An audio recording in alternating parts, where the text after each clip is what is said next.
इस समय मुंबई के करीब नालासोपारा में है। मेरे साथ एक ऐसा युवक है जिनकी कहानी सुनने के बाद आप हैरान हो जाएंगे, परेशान हो जाएंगे। ये इस युवक का नाम है हेमंत जादव। ये हेमंत जादव डाइवर्सी है, 3 बच्चों के पिता हैं। अचानक इनकी ज़िंदगी में साल भर पहले एक बार फिर एक महिला का प्रवेश होता है जो विधवा है, 2 बच्चों की माँ है, घर के पड़ोस में रहती थी। पति की मौत के बाद उनके घर आना जाना, उनके पहले से ही आना जाना था। एक सिंपैथी रही और अचानक दोनों ने मिलके प्रपोज डे के दिन, यानी वैलेंटाइन डे के कुछ दिन पहले, 2 या 3 दिन पहले प्रपोज डे के दिन 11 फरवरी को इन्होंने तय किया कि हम लोग शादी के बंधन में एक बार फिर बन जाएंगे। इनकी पत्नी नहीं थी, उनके पति की डेथ हो गई थी। दोनों ने मिलकर तय किया। दोनों के 3 और 2 बच्चे थे। उसके बावजूद तय किया। बाद में घर वालों ने भी इस शादी को मान्यता दे दी। मैं जानना चाहूँगा आपसे कि वो क्या कहानी है, किस तरीके से आपकी ज़िंदगी में उस महिला का आना हुआ जो ऑलरेडी 2 बच्चों की माँ है, आपके पड़ोस में रहती थी, आपके घर आना जाना था। उनके पति की डेथ हो गई। डेथ होने के बाद आपकी लाइफ में उनकी एंट्री कैसे हुई? सबसे पहली बात, उसका जो पति था वो मेरा दोस्त नहीं था, वो मेरे बेटे का दोस्त था। वो मेरे घर पे, मतलब हमारा घर पहले माले पे, वो ग्राउंड फ्लोर पे रहती थी। जब उनके घर में झगड़ा होता था तो वो मेरे घर पे आती थी। मेरे माँ पिताजी सब परिवार से मतलब पहले से मिलजुल के थे। ये किस इलाके की बात कर रहे हैं साहब आप? ये विरार की है बात।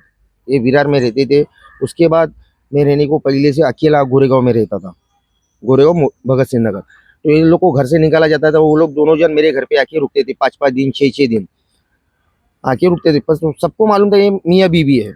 ऐसी भी बात नहीं कि नहीं, इन लोग सबको विरार में भी उसके माँ बाप के घर पे रहती थी, बहन के घर पे रहती थी, सबको मालूम था। सबको मतलब मिलना जुलना चालू था। कभी भी उन लोग आते थे, कभी 6 बजे आते थे, कभी रात में आते थे, रुकते थे, जाते थे। तो उसका पति का देहांत गए साल अप्रैल में हुआ। तब मैंने उसको कॉल किया, किधर है तेरा पति ने खुदकुशी किया। तो उसने मेरे को बताया कि मैं गांव में हूँ। तो उसके बाद हम लोग का कांटेक्ट बंद हो गया। कांटेक्ट बंद होने के बाद उसने नवंबर में 2023 में उसने मेरे को फ़ोन किया, आप कहाँ पर हो भाऊ?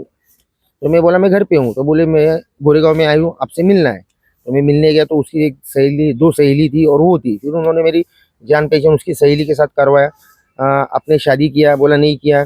बोले ये ऐसे ऐसे मेरी सहेली, इसको भी पति चाहिए, उसका पति नहीं है। तो बोला ठीक है, बात करेंगे। फिर मैंने दोनों सहेली को छोड़ा। उसके बाद मैं उसको छोड़ने के लिए निकला। छोड़ने के बाद निकला तो मैंने मीरा रोड में उसको डायरेक्ट प्रपोज किया कि मैं तेरे को शादी, वो मेरे लिए लड़की ढूंढ रही है, उससे अच्छा, तेरी सहेली से अच्छा, मैं तेरे को इतने साल से पहचान रहा हूँ, मेरे घर वाले तेरे को पहचान रहे, तो अपन शादी करेंगे। तो उसने मेरे को उस टाइम पे ना भी नहीं बोला, हाँ भी नहीं बोला। दूसरे दिन मेरे को बोला कि मैं नशे में थी, मेरे से कुछ ये नहीं। फिर 2-3 के बाद फिर वापस मैंने उसको बोला। तो उसने मेरे को बोला शादी नहीं करेंगे, अपन रिलेशनशिप में जाएंगे। तो मैंने उसको बोला कि मुझे रिलेशनशिप पसंद नहीं है, मैं बच्चे मेरे बड़े। फिर हम लोग का मिलना जुलना चालू हो गया, सब कुछ चालू हो गया। फिर उसने शादी के लिए फाइनली वो कौन सा दिन आया आपकी जिंदगी में जब लड़की ने हाँ बोला और आपने हाँ बोला और शादी के बंधन में बन गया? तो दिसंबर में हम लोग का मिलना जुलना ज़्यादा चालू हो गया। फिर दिसंबर में हम लोग ने एंडिंग में, क्रिसमस के बाद जब उसके बच्चे लोग छुट्टी पे आई, उसके बाद हम लोग का मिलना जुलना चालू हो गया। बच्चों लोग का मैं तब से खर्चा उठाना चालू किया। फिर उसने मेरे को हाँ बोला। जनवरी में फिर हम लोग ने शॉपिंग वगैरह चालू हुआ। फिर फरवरी महीने में हम लोग ने 10 तारीख को घर छोड़ा। जेजूरी, महाराष्ट्र का आराध्य दैवत जेजूरी, उधर जाके हम लोग ने शादी किया। वहाँ से आने के बाद सब सही चल रहा था। उसके बहन के घर पे सबको, थोड़ा थोड़ा लोगों को मालूम गया। लेकिन इसने आज तक मुझे उसके कोई रिलेटिव उसके घर पे नहीं लेके गए। मेरे फैमिली में उसको लेके गया, लेकिन उसने कोई मेरे फैमिली में, उसके फैमिली में लेके नहीं गई। वो उसके फैमिली वाले, मेरे घर वालों ने आपकी शादी को मान्यता दी? हाँ, मेरे घर वालों ने मेरे 10 दिन के बाद फोन करके बोला मैंने शादी की। फिर दूसरे दिन मेरी माँ आई, चल किया, अच्छा है। दूसरे दिन माँ आई घर पे, उसको उठाई, बोली शॉपिंग कर, उसको साड़ी कपड़ा वगैरह खरीद के दिया, क्योंकि वो वेस्टर्न कपड़े ज्यादा पहनती थी। इसके लिए माँ आई, मैंने उसको शॉपिंग करवाया। तो शादी के बाद आपका दोनों का जीवन अच्छा खासा चल रहा था। अचानक ऐसी क्या बात हुई कि आपको पुलिस स्टेशन के चक्कर लगाने पड़ रहे हैं हेमंत जी? शादी के बाद हमारा जीवन बहुत अच्छे से चल रहा था। बच्चे लोग आए, सब सही चल रहा था। 2 उसकी बच्चियाँ थी, वो मेरे घर पे आई, सही चला। लेकिन मेरा काम धंधा टूरिस्ट का है, मैं गाड़ी पे ज़्यादा रहता हूँ। तो मैं जब नहीं रहता था तो मुझे पता चला उसका पहला जो हस्बैंड है बिलाल, उसका फ़ोन आना चालू हो गया। नहीं, उसके पति की तो मौत हो गई थी जैसे कि आप बताया। मुझे पता नहीं था कि उसका पहला हस्बैंड जिंदा है। हमें सबको गोरेगांव में, विरार में सबको यही मालूम था कि इसका जो मरा हुआ पति है वही सबको मालूम है। इसने कभी ये नहीं बताया कि मेरा पहला पति है। और रही बात, जब उसको बीमार बीमार चल रही थी, अगर उसने उस टाइम पे भी मुझे लेके गए मतलब सारी जानकारी उन्होंने आपसे छिपाई कि पहला पति उनका कोई पहला पति भी है जो मुस्लिम है और जिंदा है वो। हाँ, ये पूरी जानकारी मुझसे छुपाई गई। बाद में मुझे शादी होने के बाद सब पता चला। और जब उसको बीमारी थी, बीमार चल रही थी, तब उसने भाई के इधर रह रही थी, मुझे बताया, तो उसने मेरे को हॉस्पिटल ले गई। उधर भी मैं शादी के पहला उसका पति मुझे दिखाया गया। उस टाइम पे अगर वो पति जिंदा था या तो पति के साथ थी, तो पति को क्यों नहीं लेके गई जो पहला है। वो बात भी सारी छुपाई गई। फिर शादी होने के बाद उसके उसके पहले पति के बार बार फोन आने लग गए, गाली गलौज देना चालू हो गया। उसके बाद उसका बहन का पति का भी उसको गाली गलौज करते थे, और एक कोई लेडीज थी उसको गाली गलौज करती थे। यानी बहुत ही मतलब ऐसा हो गया कि मैंने शादी की किस कौन से औरत के साथ किया। तो उसको मतलब आपने दया दिखा के एक महिला का जीवन बनाना चाहा, बाद में मालूम पड़ा कि आप ठगे गए हैं, उसके बाद आपने क्या किया? उसके बाद हम लोग ने म्यूचुअल अंडरस्टैंडिंग का डिवोर्स का पेपर बनाया, बैंड्रा कोड गए। वो घर उस दिन घर छोड़ के भाग गई थी, वो कपड़ा बिपड़ा लेके भाग गई थी। उसके सहेली के घर दुकान पे गई, उधर से उसका बैग भी था, सब रखा हुआ था। उसके सहेली के दुकान पे गया तो उसने बताया कि नहीं आई। बाद में उसको बोले, थोड़ा मैंने दबाव किया तो बोली आई, कपड़े विपड़े सब मेरे पास है। फिर वहाँ से वो आई, उसको कोई मैं लेके गया, बैंड्रा कोड म्यूचुअल अंडरस्टैंडिंग का डिवोर्स पेपर बनाया। फिर उसको वहाँ से उठाया, उसके बहन के घर पे छोड़ा। तो बहन ने के इधर भी बहुत हम लोग में झगड़े झगड़े लड़ाई हुई, एक दूसरे को पुलिस मारा गया। स्टेशन तक मामला कैसे पहुंचा? पुलिस स्टेशन में मामला मैंने नहीं किया। पुलिस स्टेशन में मामला इसने ये खुद गई और मेरे पे इल्जाम डाला कि ये मेरा मोबाइल का गलत मिसयूज कर रहा है। फिर ये इल्जाम क्यों डाला आपके ऊपर? मुझे नहीं मालूम उसने क्यों डाला। और मैंने उसके घर वालों आपको कैसे मालूम पड़ा कि उसका पहला पति जो मुसलमान है जिंदा है? शादी के बाद पता चला मुझे। उसने फोन आना चालू किया, फिर उसका सब बात मैंने स्पीकर ऑन किया, कुछ कॉल रिकॉर्डिंग्स भी है मेरे पास। उसके बाद मैंने उसको गाली गलौज भी किया था। जो पहला पति था उसको बोला मैंने शादी किया, वो खुद बोलता है। मैंने उसको पूछा तूने शादी किया था, वो बोलता वो मैंने शादी नहीं किया, तो उसको ऐसे ही रखा है। बोला शादी क्यों नहीं किया, तो वो खुद बोलता है कि इसके 4-4 5-5 फिर ऐसे औरत के साथ शादी कौन करेगा। मतलब जिस महिला को आप सती सावित्री और बड़ी दुखियारी महिला समझ रहे थे, उसकी जब इतिहास आपको मालूम पड़ा, आपने पुलिस की मदद क्यों नहीं ली फिर? पुलिस की मदद की, लेकिन पुलिस वालों ने मुझे पे झूठा केस बनाने का ये दावा ठोका। तेरे पे रेप केस कौन बने। से पुलिस स्टेशन आप गए थे और क्या आपकी डिमांड वहाँ पे सुनी गई, आपकी बात सुनी गई जब आपने पुलिस को बताया कि आपके साथ में बड़ा नाइंसाफी हुई? एक महिला जिसने मुस्लिम धर्म स्वीकार कर लिया, खुद मुसलमान थी, मैंने सुना ये भी। एक्चुअली वो पहले हिंदू थी, उसके बाद शादी होने के बाद वो मुसलमान बनी। उसके बाद उसने जब मेरे पे कंप्लेंट डाला, कंप्लेंट डालने के बाद मैं नवघर पुलिस स्टेशन भाईंदर पूर्व वहाँ पर गया। वहाँ पर जाने के बाद उस साहब को मैंने फ़ोन किया, अधिकारी को। तो उन्होंने मेरे को पुलिस स्टेशन से बोले उधर मत आ, माजी आमदार के घर पे बुलाया। मेरी माँ मेरे साथ में थी, वहाँ पे हम लोग को बहुत गाली गलौज किया। फिर मेरी माँ को वहाँ से निकाला गया, मुझे बिठाया, कितना पैसा उसके ऊपर खर्चा किया, क्या किया। फिर मेरे को बोले तेरे पे रेप केस बनेगी, ये होएगा, तेरे पे इतना दुनिया भर के केस बनेंगे। 50,000 रुपये मैं की आपको मुझे रोक हाँ 50,000 रुपये की मुझे मेरे पास डिमांड मांगी। फिर वापस वहाँ से मेरे को बोले तू आगे चल, मैं आ रहा हूँ। फिर वहाँ से मैं वापस नवघर पुलिस स्टेशन आया।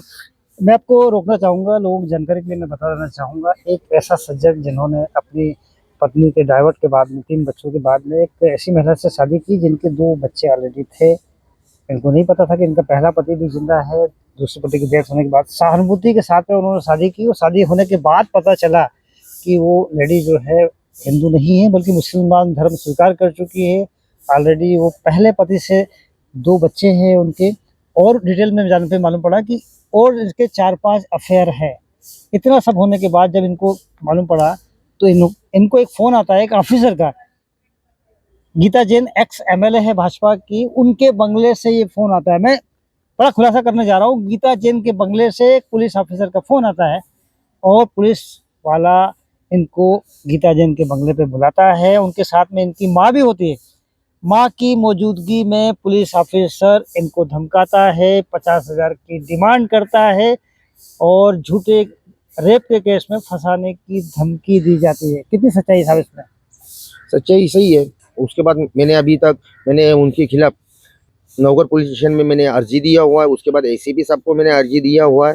मैं 8 महीने से यानी गीता जैन के बंगले पे ये हादसा हुआ है, क्या गीता जैन को भी आपने इन्फॉर्म किया है?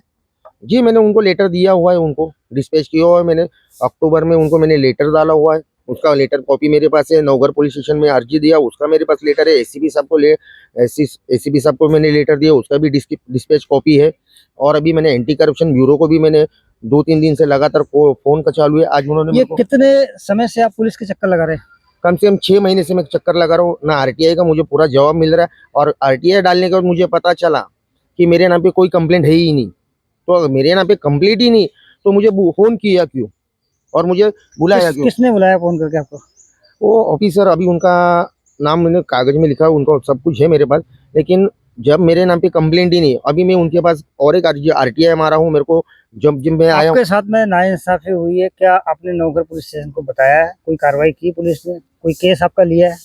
नहीं, अभी तक मैं इतना चक्कर मार रहा हूँ लेकिन अभी तक कोई कार्रवाई नहीं हुई। उल्टा मुझे ये बताया गया कि एक दूसरे के ऊपर, दोनों एक दूसरे के ऊपर केस नहीं कर सकते क्योंकि तुम लोग मियां बीवी। एक्चुअल देखने गया, अगर इसका पहला पति जिंदा है, दूसरा पति मर गया है, वापस इसके अब दूसरे भी अफेयर चल रहे, मैंने सब प्रूफ दिया। कम से कम 30-40 पन्नों का मैंने उनको पेपर वर्क दिया हुआ है।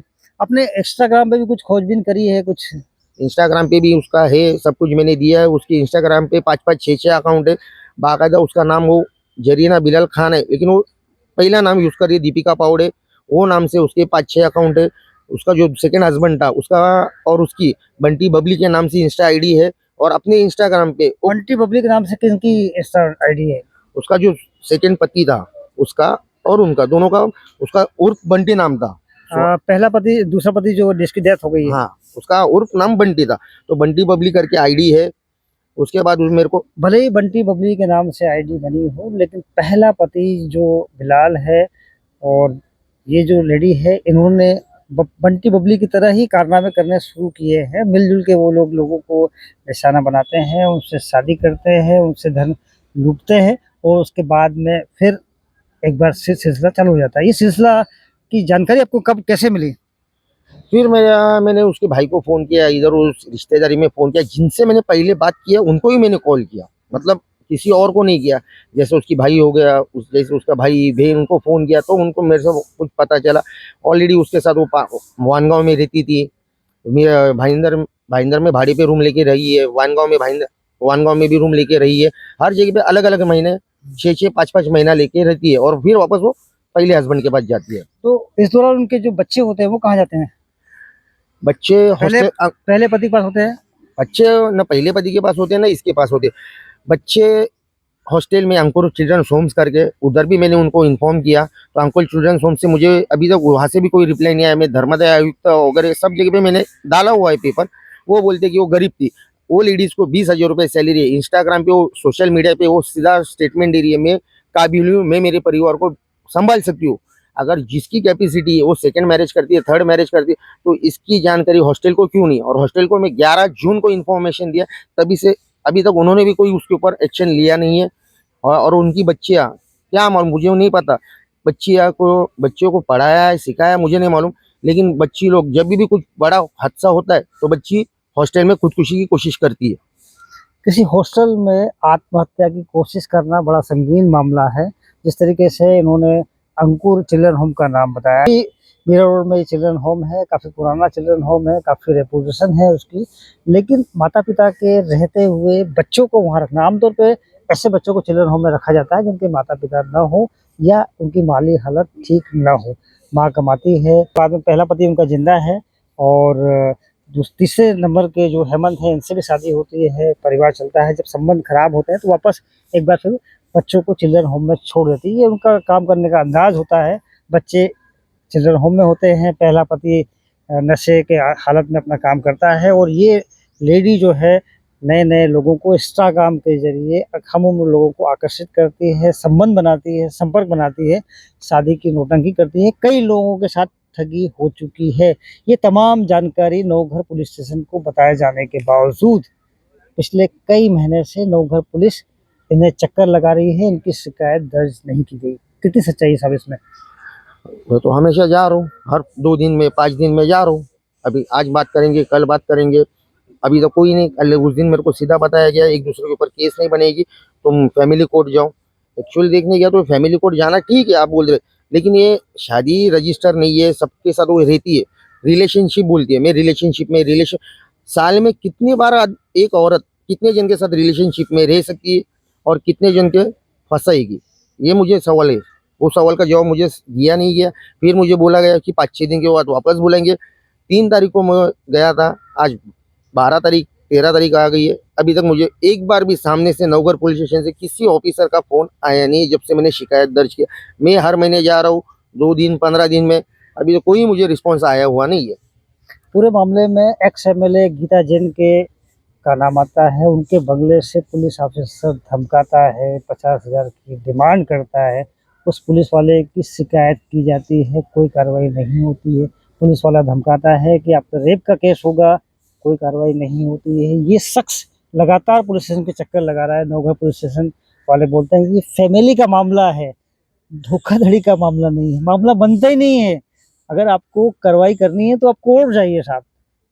पिछले कई महीनों से चक्कर लगा रहा है नवघर पुलिस स्टेशन के ये शख्स, इंसाफ नहीं मिल रहा है। वो महिला एक के बाद एक नए नए लोगों को फांसती है, उनको लूटती है, उनको ठगती है। उसके बावजूद पुलिस कोई कार्रवाई करना नहीं चाहती है। पुलिस कार्रवाई क्यों करना नहीं चाहती है, ये भी देखने वाली बात होगी। आप आगे क्या करना चाहते हैं? एंटी करप्शन ब्यूरो में भी अब मैंने सुना है कि आप अप्रोच हुए हैं। हाँ, मैंने एंटी करप्शन ब्यूरो को मैंने फ़ोन किया, 2-3 दिन से लगातार बातचीत मेरी चालू है। तो उन्होंने सबसे पहले मुझे बोला गया, जब आपके पास डिमांड की तो आपने एंटी करप्शन ब्यूरो को फ़ोन क्यों नहीं किया? तो बोला, मैं साहब अनपढ़ आदमी हूँ, मुझे इतना जानकारी नहीं था। अब मुझे किसी लॉयर एडवोकेट ने मुझे बताया कि ये सब अभी इधर तक गया। तो अभी मैं एंटी करप्शन ब्यूरो के पास भी आज मुझे बुलाया है, मैं उधर सब पेपर लेके जा रहा हूँ। उसके बाद बोला, गृह मंत्री गृह मंत्री को एक लेटर दे दो। अभी देखते हैं आगे क्या होता है। जब साहब देखिए, अब तक सिर्फ लेटरबाजी ही हो रही है। पिछले कई महीनों से नवघर पुलिस स्टेशन के चक्कर लगा लगा के ये बंदा हैरान है, परेशान है। कोई शिकायत इसकी नहीं ली जा रही है, कोई बात नहीं सुनी जा रही है। वो महिला बिल्कुल फ्री है, बच्चों की जिम्मेदारी नहीं है। दोनों बच्चे अंकुर चिल्ड्रन होम में हैं, बच्चों की जिम्मेदारी नहीं है। पति नशेड़ी भंगेरी पति है, वो मिलके दोनों मिलके नए नए लोगों को फंसाते हैं, युवा लोगों को फंसाते हैं। कई केसेस इनकी जानकारी में आ चुके हैं, उन केसों की जानकारी भी पुलिस को दी गई है। उसके बावजूद नवघर पुलिस का ये कहना है कि केस तो बनता नहीं साहब, पति पत्नी का सिंपल मामला है, आप अदालत में जाइए, वहाँ से ऑर्डर लेके आइए, अगर वो ऑर्डर देंगे तो हम केस लेंगे। पुलिस को धोखाधड़ी बिल्कुल नज़र नहीं आती है। कितने लोगों को और ठगा जा रहा है, पुलिस को कोई चिंता नहीं है, कोई फिक्र नहीं। अगर ऐसा ही सिलसिला जारी रहा तो और भी लोग फंसेंगे, और भी हो सकता है लोग सुसाइड करें, हो सकता है और भी क्राइम हो, और भी बच्चे ठगे जाएं जो शादी की उम्र के हैं, शादी करना चाहते हैं, नई उम्र के लोग हैं। कई लोग ऐसे हैं जो बेंगलोर से हैं, कई अलग अलग शहरों के लोग हैं जो इंस्टाग्राम के जरिए वो लेडी जो है उनको फंसाती है, लूटती है, और मामला बदस्तूर जारी है। पुलिस सुनने को तैयार नहीं है। आखिर लोग जाए तो कहाँ जाए? फिलहाल के लिए बस इतना ही। मेरे सहयोगी विनोद चौबे के साथ हितेंद्र पवार, जय हिंद 24 मोबाइल।